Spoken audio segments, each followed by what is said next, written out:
सिया निकले अवधवा के मोर होलिया खेले राम लला जी खेले राम लला खेले राम लला सिया निकले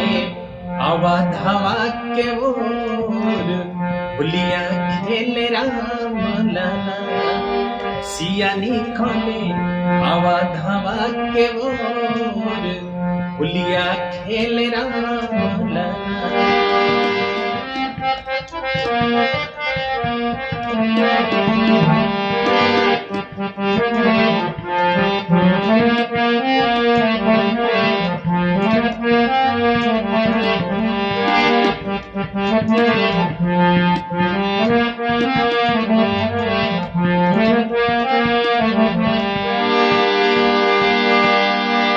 हरि राम लला जी खेले राम लला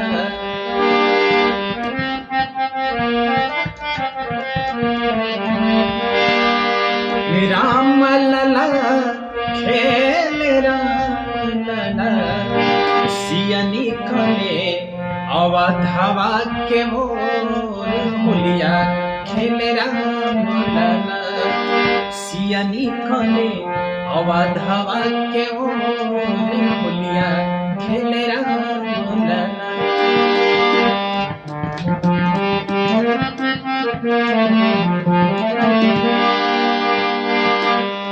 के कर राम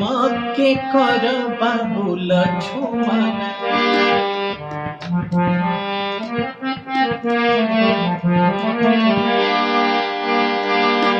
के कर राम के कर बाबुल छुमन अरे के कर हो अरे के कर हो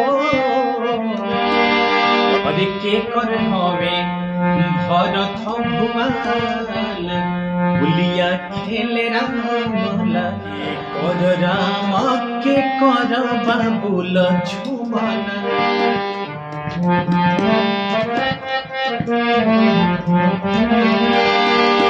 के कर राम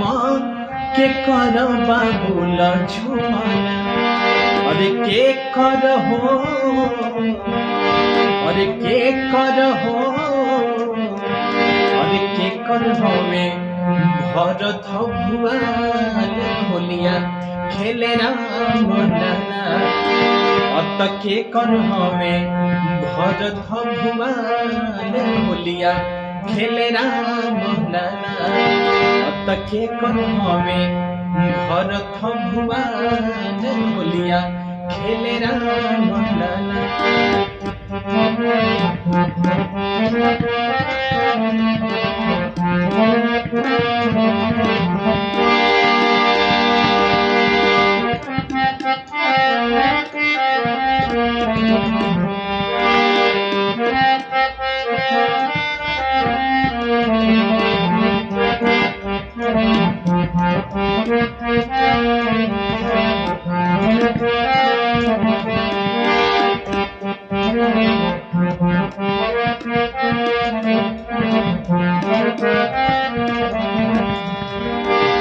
कुशिला के राम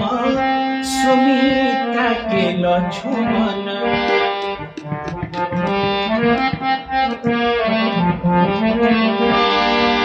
अरे कुशिला के राम सुमित्रा के लक्ष्मण अरे के कई के हो